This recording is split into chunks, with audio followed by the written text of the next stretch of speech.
Good morning and welcome back to Lockdown in Lockdown. Happy Easter to those of you who celebrate Easter. I hope you're having a wonderful Easter weekend, or just a regular weekend for those of you who don't celebrate Easter. And yeah, we are back. I have had a couple of questions about my t-shirts. I will answer them first. Most of my t-shirts I tend to make myself. I will try and put some of the designs up on my website so you can order them if you want to. I'll try and make them as cheap as possible, or if you know what you're doing with t-shirts, you can always just take the designs off my website and make them yourself, which is what I do. You're very welcome to any of them. My hair, God, I'm just going to be one like big fluff ball when this lockdown is finished.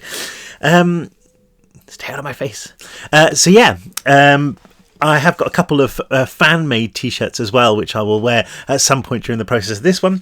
Halloween should be every day, says Dr. von Zompire, Wolf and Roboterstein, is from my latest book, Harry Hardman versus Halloween, which, I don't know, everything's kind of been slowed up by lockdown, so I don't know when it'll be coming to you, but hopefully it'll be coming to you quite soon. Probably the most fun story I've ever written. Horror story, obviously, but with a lot of comedy as well. I'll maybe tell you more about that at some point. But anyway, you're not here to really listen and learn about my t-shirts. You're here to learn about Alex and what happens next inside Furnace Penitentiary. Alex has been in prison now for a little while. He's made some friends. He's made some enemies. He's really upset the Skulls, the main gang, who are now led by Gary Owens. Just ignore the screaming from down below. Obviously, someone didn't enjoy their Easter chocolate very much.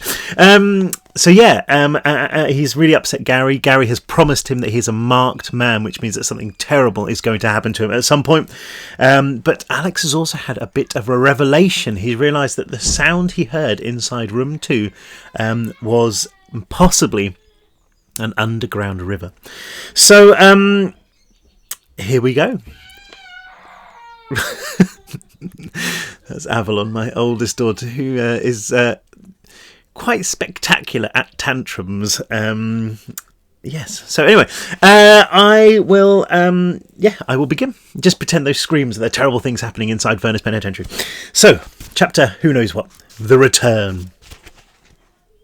We argued about my revelation through practically the whole of trough time, Donovan scoffing at the idea with his usual disdain. As soon as we'd sat down with our trays of mush, he began listing the reasons why it was impossible.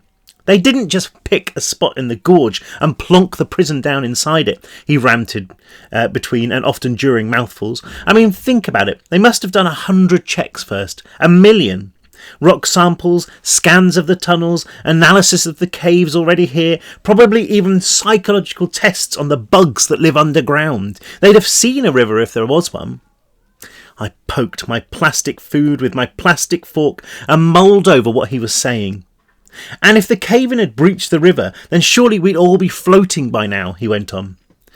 Not if it's beneath us, added Z, using his fork to steal some of my mush. The idea of escape seemed to have finally filtered through his scepticism, and he was at last taking my side. I mean, the cave-in could have opened up a rift that went down, not up. So what use is that? Donovan asked. Burrow even deeper into your own prison, head further underground? Great idea. Well, that water's got to go somewhere, I said. So you think it'll just pop up in the girls' showers at the local gym then? Donovan hounded. Hello, ladies. Don't mind us. We're just escaping from jail. By the way, you've missed a spot. Allow me. We all laughed at the idea. Okay, it probably won't end up there, I said. But what if it goes up top? What if it stays underground for 100 miles? Z said, shuddering. We could end up drowning. Better than this, right? I asked. But both boys were shaking their heads. Got life here, Alex, said Donovan. Ain't much of one, but I'm still breathing. Just isn't worth the risk. He's right, you know, muttered Z. I'm not much of a swimmer, and I don't much like being stuck in small spaces neither. I think we should just stick it out here. You never know, they might close this place down tomorrow. They might come and take you tonight, I retorted, but it was no use. Z started talking to Donovan about soccer, and I tuned out the conversation, retreating into the comfort of my own mind. The more I thought about it, the more the noise made sense. The distant, muted rush and roar of 1,000,000 tons of water speeding past beneath our feet. If I could just get to it, maybe it would carry me home. After lunch, we headed back out into the yard. Donovan claimed he wanted to go to the gym, so Z and I jogged up the stairs to my cell, sitting down on the bunk and preparing for another afternoon of mind-numbing boredom. We'd only been chatting idly for a few minutes before Donovan came storming into the cell, his eyes full of murder. "They wouldn't let me in," he fumed, pacing up and down as best he could in the tiny space. "That new kid has taken over. Now the gym's out of bounds for anyone who isn't fighting. He's got 59ers on his side too. They're too scared to argue." "So why not go in and knock his block off?" Z asked. "I mean, you're easily as big as him. Go teach him a lesson." "Not worth it," said Donovan, sighing loudly, then climbing onto his bunk. "It's just not worth it. I don't mess with them. They don't mess with me." Z and I looked at each other as we listened to Donovan punching the wall in frustration. Then he fell silent. "Plenty of gyms on the surface," I hinted, but there was no response. We sat there as the minutes ground by, life running in slow motion. In here, even time seemed moribund. My mind was already beginning to rot. I'd forgotten half the books I'd ever read, lost the TV shows I once loved. I struggled to even remember what certain colours looked like, as Furness's relentless palette of reds and blacks and greys had long since rendered blues and greens and oranges a distant memory, as vague and delicate as a spider's thread. To pass the time, Z and I summarised our favourite films, doing our best to act them out to one another. I ran through the Indiana Jones saga, impersonating my hero and even using a pillow as his hat and the sheet as a whip. My amateur dramatics had Z in stitches and even woke Donovan from his funk as I acted out the plot of the 7th film, which he'd never seen. Z picked a trilogy about some kid inventors, although his memory was useless and he kept forever stopping and going back to fill in a vital piece of the story that he'd missed out, or revealing the end before he'd reached the middle. By the 5th time he'd said, "Oh wait, that never actually happened." Donovan and I were rolling around on our beds, tears streaming down our faces. They were good tears, though. The siren blew for dinner midway through my account of the 3rd Darren Shan movie, but we deliberately waited as long as we could before traipsing downstairs. Our delay worked, and by the time we reached the trough room it was almost empty, the inmates behind the canteen already starting to clear away. We grabbed the last few plates of swill and wolfed them down as quickly as possible. The only other boy in the room was Kevin, who sat alone on a bench near the door, devouring his food with a nervous twitch that reminded me of a rat eating trash. He saw me looking and snarled, but soon broke eye contact, pathetic in the absence of his gang. From there we headed back to our cells. Z claimed he was beat and disappeared down the platform on level 4. Donovan and I continued upwards, but we walked in silence, both too exhausted to bother with conversation. As soon as we entered our cell, I lay down on my bunk and felt my eyelids droop. I didn't struggle, letting sleep gather me up in her gentle arms and carry me far away from Furness. I should have stayed awake.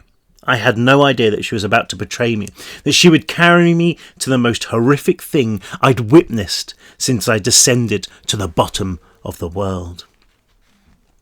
It all started with a dream, the same one I'd had so many times since I'd arrived here.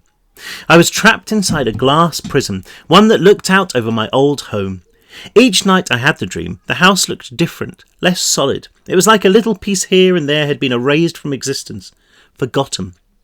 My parents were inside, as always. They were strangers to look at, my unconscious mind no longer able to picture them as they once were, but I knew it was them. It was always them. And it was always the same sequence of events. I watched through the glass as the black suits and the dogs approached my front door, the beasts crashing through the windows, gripping my mum and dad in their dripping muzzles, sucking the crimson life from their veins. The Weezer slammed on the other side of my prison, a twisted reflection that I still didn't understand. I beat the glass and screamed until my throat was raw, but nothing could stop them dragging my loved ones away, throwing their writhing, stained bodies into a prison meat wagon. This time, however, something was different. I kept beating on my transparent prison cell, my bleeding fists creating cracks in the glass. The cracks spread across the entire wall, each one letting in a trail of clear liquid as if the prison was submerged underwater. The harder I struck, the bigger the cracks got, until the glass cube began to fill up. On the other side, the wheezer was writhing as though in agony, its scarred hands ripping the gas mask from its face. I couldn't bear to look at it, but in my dream I was unable to turn away. With a grotesque sucking sound, the mask came free, revealing a wet, raw mouth with no lips and no teeth, just a gaping hole in its head that seemed to have no end. I screamed again, and as I did, the prison wall exploded inward, the weight of the water like a giant fist knocking me backward.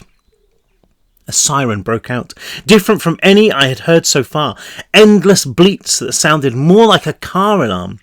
The wheezer began to scream, its filthy maw growing impossibly large, stretching so that it was wider than its head, wider than its body, wider than the glass cell. The water began to change direction, disappearing into the creature's mouth, flooding down its throat. I fought against the flow, but to no avail, and I was carried wailing into the fleshy wound, its colour the same as the rock walls of the prison. I woke moaning, clawing at my face, and almost tumbling out of bed. For a moment I thought I was still in my dream, as I could still hear the unfamiliar siren, but as the last vestiges of sleep retreated, I found myself wide awake. Everything was red. It was the Blood Watch. They were coming back. "Donovan," I whispered, knowing that he would probably just tell me to shut up, but desperate to hear his voice, to know that I wasn't alone. "Donovan?" "Quiet, kid," came his hushed reply. "Told you once, ain't gonna put up with this again." He wouldn't have to. After last time, there was no way I was getting out of bed. "They're coming," I hissed. I was surprised to see Donovan's head appear from the top bunk, his features the colour of blood. "Not for us," he said. "That siren, it means they're bringing someone back." "Back?" I said, startled. I sat up in bed, looking through the bars down into the yard. I saw Donovan's hand fly out, slapping me around the ear. "Doesn't mean they won't take you if they catch you ogling them," he said before disappearing. I remained upright, trying to stretch my neck to see the vault door. Bringing someone back? It didn't make any sense. I'd always assumed that once you'd been taken, that was it, that there was no return. "I thought nobody came back alive," I risked. "I didn't say they were bringing him back alive. Now shut the hell up." This time I did as I was told. Down below I heard the hiss and boom of the vault door, followed by an all too familiar screech. It was the wheezers, twitching and convulsing into the yard. I heard another noise from behind them, a long, low moan that spilled out into the prison and made my heart bleed. I stared into the shadows of the door as some more figures materialised from the darkness. 2 black suits strode forth, each holding a metal pole connected to something behind them. As they entered the yard, I saw that they were leading a creature that writhed and twisted against its restraints, an animal that moaned and howled as it fought to break free. The flickering red lights made it impossible to see what the monster was, but I assumed it was another of the warden's dogs. It was about the same size and thrashed around on all fours, but there was something about it that set my nerves on edge, something that wasn't quite right. The group headed slowly towards the staircase on the far side of the prison, the black suits struggling against the sheer ferocity of the animal. At one point it pulled so fiercely on its poles that it managed to gain ground, charging into a cell door with such power that the bars buckled. The guards pulled on their poles and dragged it back, one smashing his gloved fist into the creature's distorted head, an attack that only seemed to make it angrier. I counted the floors as they rose to the 5th level, and by the time they were halfway along the platform, I knew where they were going. So did Kevin. He peered from the bars of the cell he once shared with Monty, his fear so intense that everyone in the prison could see the whites of his eyes. "No, no, no, no!" he screamed over and over again as the procession drew near. "Get it away! Get it away! It's not fair! Get it away!" His pleas did nothing except make the black suits grin, their shark smiles glinting in the red light. One shouted for the cell door to be opened, and with a clatter it began to slide back. Before it had budged more than half a metre, Kevin made a break for it, squeezing between the gap and almost getting past the guard, but the black suit was too quick, snatching out his bear trap hand and snapping it around the boy's neck, hurling him back into the cell. Kevin hit the bunk and scrabbled to his feet, but by then it was too late. The door was open. Laughing, the two guards twisted their sticks and pushed the thrashing creature into the cell. They twisted again and the poles detached from the beast's collar, and after another call, the door began to slide shut. The black suits stood to one side to allow the wheezers to see into the cell, but I wish they'd stayed where they were. Now I had a front row view of the horror. The hunched animal that I thought was a dog threw itself against the bars, bending them outward. Then, to my horror, it stood up on its hind legs, rising to well over 6 feet in height as it hurled itself at the door. It was moving so quickly I couldn't get a good look at it, but what I saw told me exactly what it was, or at least what it had once been. The creature's face was human, ravaged and mangled and broken, yes, but still with eyes and a nose and a gaping mouth. The skin was marked with fresh wounds, as if a child had been trying to decorate it with a knife. It was naked, but there was something wrong with its skin, like it had been cut open and had something stitched underneath. Muscles bulged everywhere, flexing each time it moved, and occasionally even splitting the skin with their size. Tired of thrashing against the door, the monster turned its attention to the back of the cell. It didn't take it long to spot Kevin cowering behind the toilet. With a roar that made me think of dragons, the freak leaped across the tiny cell, gripping the toilet and tearing it from the rock like it was made of tissue paper. Water burst from the severed pipe, obscuring my view even further. But I saw the creature grab Kevin, lifting him off the ground and throwing him into the far wall. By the third time he'd done it, Kevin's screaming had become a soft groan. 5 times, and the boy was no longer moving. I kept watching as the monster went to work on the corpse, but my brain refused to acknowledge what I was seeing, editing it out as if it knew the images would drive me insane. I couldn't tell you what I saw in there, even though I watched the whole damn thing. Some time later, the black suits called for the door to be opened, jamming their metal sticks into the creature's collar with a spark of electricity. The murderous freak fought against them, but the giants were too strong, dragging it out of the dripping mess in the cell. They pulled it back along the platform, eventually disappearing from sight down the stairwell. But not before I'd seen something that filled me with terror. On the creature's arm, distorted and pale, but still unmistakable, was a birthmark. It was Monty.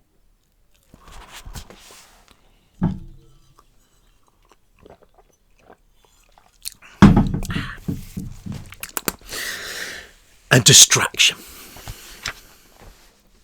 That night, I began to wonder if I actually was in hell. I'd never been a believer, skipped Sunday school and scoffed at the kids who prayed in assembly. I always figured that if there was a God, then he'd have stopped me doing bad things. But there were never any signs, any warnings. Until now, of course. I lay there in the pitch black, Monty's inhuman cry still echoing through my skull, blending with the sobs and screams that played endlessly from outside my cell. I wondered if maybe I had died on the night that we'd broken into that house, tripped as I climbed in through the window, snapped my neck or something without even knowing it. Maybe the black suits had been angels of death, come to trap my soul and drag it down to the pits of hell. I was so tired and scared that my mind was delirious, and the more I lay there thinking about it, the more I was convinced that Furnace was Hades, Gehenna, the pit where sinners are sent to rot away for all eternity. It made perfect sense.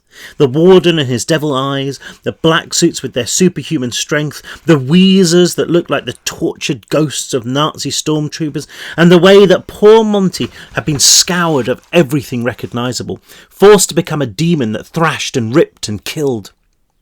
What if that was the fate of all of us, turned into the very basest of creatures, the very essence of evil? So if this was hell, where did the river go? I thought back to school, to the stuff we'd learned about Greek mythology. This was back when I'd wanted to be a magician, of all things, to live a good life, a free life. I devoured all that stuff, fascinated by stories of myth and legend and magic. I remember the picture of Hades we looked at the Greek underworld. To get there, you had to cross a river. I forget the name. Once you'd crossed it, you were in hell, but if you could get back over from the other side, maybe you were free. Half dreaming, half awake, I saw myself diving into the river, its water clean and pure and cold, carrying me through the raw red tunnels of furnace, buoying me up towards the light on a surf of bubbles and foam. I saw myself laughing as I breached the surface, emerging on a crystal clear night with all the stars of heaven welcoming me back and the cool wind speeding me across the world, taking me home. I was still chuckling gently when Donovan woke me the following morning, but not for long. As soon as I opened my eyes, the four walls of my cell slammed down on my memories of freedom, cutting off the air and making me struggle for breath. I sat up in bed, shocked to find myself back behind bars after such a vivid dream, clutching my throat and gasping for oxygen. "Easy there," said Donovan, sitting on my bed and placing a hand on my shoulder. "Deep breaths. Don't panic." I inhaled the hot air as deeply as I could, my whole body shuddering with the effort, my lungs filled, the fear ebbing away. Looking out of the doors, I saw people in their cells reluctantly getting ready for another day in furnace. "Did I sleep through the siren?" I asked, yawning. Donovan nodded, pulling on his overalls and standing by the door. "You were away somewhere nice," he replied, giggling like a baby all night. God knows why, though, after... The pause was just long enough to bring back the horrors. They flooded the silence, ripping through my brain like razor wire and settling in the tender flesh of my stomach. "It was Monty," I said, picturing the beast as it tore through the cell, through Kevin. "That thing, that monster." "I know," he said eventually. "It's not the first time someone's come back." "What happened to him?" Donovan turned slowly, then slid down the bars until he was sitting on the rocky floor. He ran his fingers through his hair, then let his head fall gently into his hands. "I don't know," he said quietly. "No one here does. It's only happened a few times, 5 or 6 maybe. I don't know, maybe more. Most of the time people get taken, they never return, they just disappear, dead most likely. Sometimes, though, they come back," I finished unnecessarily. "The first few times I saw them, I thought they were creatures, like monkeys, animals, something. They were brought in just like Monty was last night. I never saw what happened before. They were always out of sight. I just thought they wailed on the inmates a little, taught them a lesson. Then one time I saw this kid get taken, real nasty one. He was young, but he had all these tattoos of guns and knives and death and things all over him. Gang ink, you know? Well, a few days after he was taken, the Bloodwatch brought in this monster, like last night. They dragged him to a cell on this level, only a few away from ours, walked right past the bars, and I saw those things weren't no monkeys." He wiped his eyes, and I saw that he was crying. His skin was all ripped and stitched, all bulging in weird places, with all those muscles underneath. But I could still see those tattoos. It was him, that kid. No doubt about it. "But what happens to them?" I repeated. "Monty was taken 2 nights ago. What the hell could they have done to him to change him like that?" "Don't know," was his reply. "Don't want to neither. Only one way of finding out for sure, if you follow me, and by that time it's you who's ripping through your old cellmate." "But why bring them back? Just to scare us?" "To scare us, to kill us, to give us something to talk about in the morning? How the hell should I know? This is Furnace, Alex. They can do what they like." He paused for a minute, then lashed out, smashing his fist against the bars hard enough to draw blood. "Christ, that thing killed Kevin. I mean, it tore him to pieces." I saw my chance, and I took it. "You still sure you want to stay here?" I asked. Donovan looked up at me, his dark eyes boring right into mine. "Can you promise me that river exists?" he whispered. "No, but I'm pretty sure." "Can you promise me it will get us out of here?" "No, of course not." "Can you promise me they won't catch us?" No, Donovan, I can't promise anything except that dying while trying to break free is better than being killed by one of those things. Or becoming one of them, he added. He sucked the blood from his knuckle, deep in thought. Then he turned towards the ceiling. Okay, I'm in. By the time we'd made it downstairs, we had a plan. Now that Donovan had finally accepted the possibility of escape, he was on fire, his mind blasting out idea after idea in hushed tones as we made our way to the trough room. I could barely get a word in edgeways, but it was a relief to finally hear someone else as optimistic as me.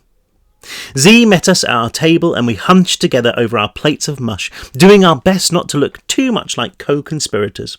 After a quick check to make sure nobody was in earshot, I filled Z in on the details. He was as surprised as I was to see Donovan's change of heart. It's about time, big guy, he said through a grin. We're going back in to scope out room 2, I whispered. With a light this time, presumably, said Z.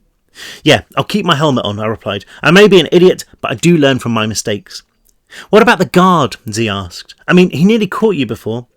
That's my job, added Donovan, licking his lips and leaning in even further.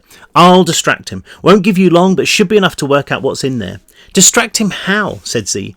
Do the old feeling sick trick? No, I've got something a little more dramatic planned, he said, flashing us a look halfway between a grin and a grimace. Just stay by the door in the chipping room. You'll soon see. 5 minutes. That's about all you've got. Make it count.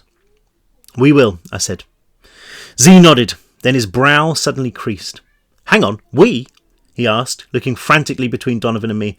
Surely it's better if just you go. I mean, not that I wouldn't do it, but isn't it twice the risk if 2 of us break into the room? But it'll take twice as long to search it if it's just me, I responded. Besides, I want somebody to keep me company in the hole if we get caught. Alex is right, Z. It's a big room, and there's probably still rocks everywhere. If you're going to find where that noise is coming from, you need as many pairs of eyes as possible. Hell, if you don't want to do it, you can always distract the black suits instead. Z blanched, and shook his head.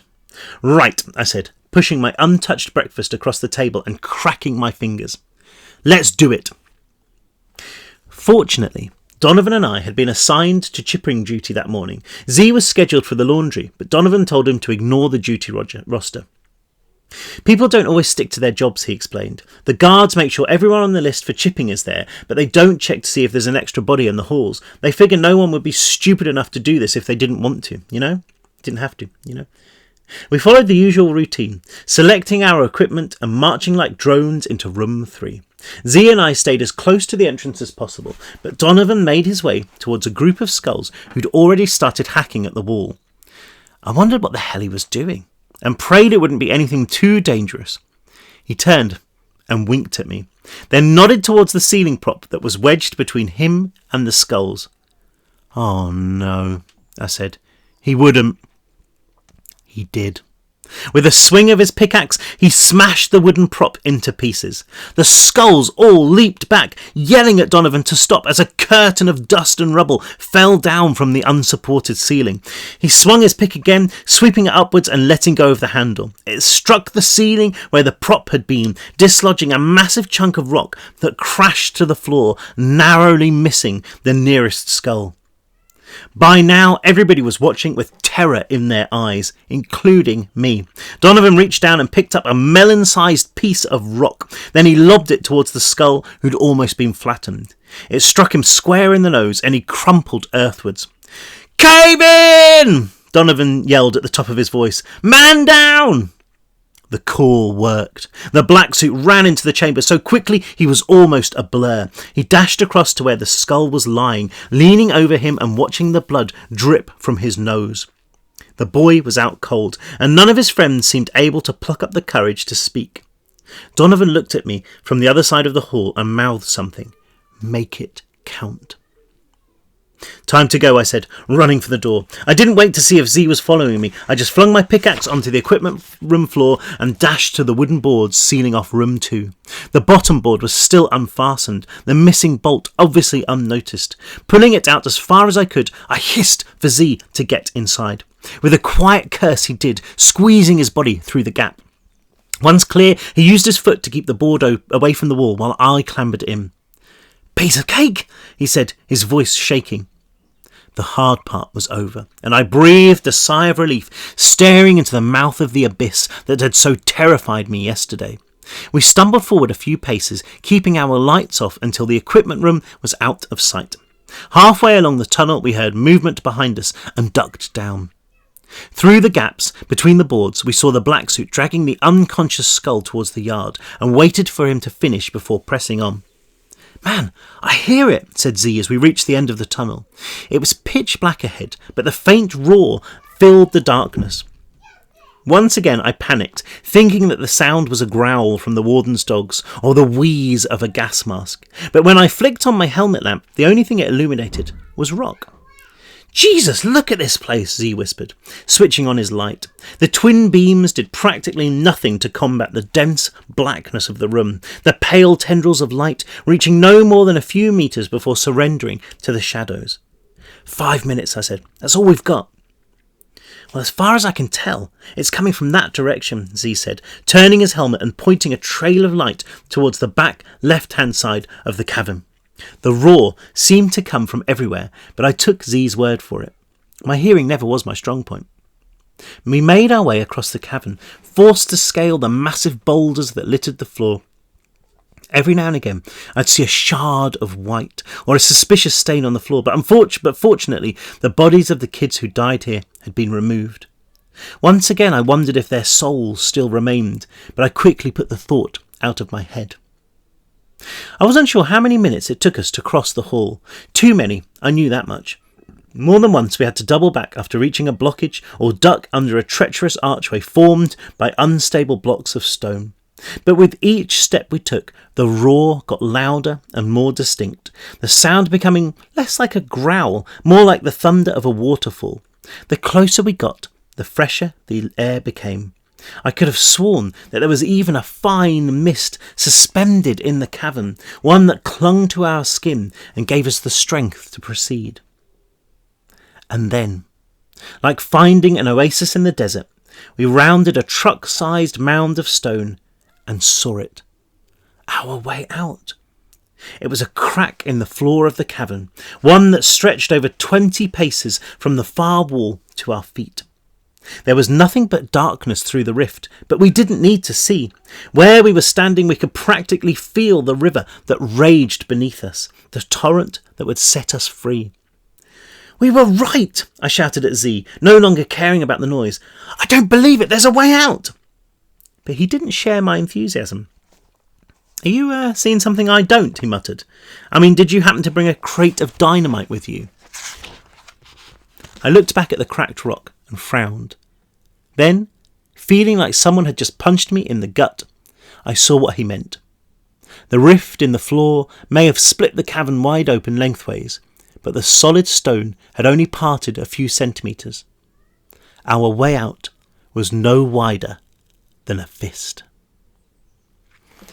What are they going to do? I don't know. I do know. I wrote it. I will be back tomorrow to reveal what happens next, although the next chapter is called My Darkest Hour, so I can't remember what happens after that. Oh yeah, and I remember the one after that. Okay, so two exciting, fairly exciting chapters. Fairly exciting. I don't know. They are exciting. Hopefully the whole thing is exciting. But to come tomorrow. I hope you enjoy the rest of your weekend. And yeah, I will see you tomorrow. I don't know. My brain is really frazzled. All this time in lockdown. It's quite hard, isn't it? It's hard not being able to go out and do the things you normally do. Although being a writer, I tend to just spend most of my time in my office writing or alone thinking about things or just hanging out with the kids, which I do anyway. So my life hasn't really changed that much, but I hope you're all okay. I know this is really tough, but it's not going to be forever. Stay in, stay safe, stay strong, and just imagine you're Alex inside Furnace Penitentiary. Actually, don't do that. That would be awful. I'll see you tomorrow. Take care, guys.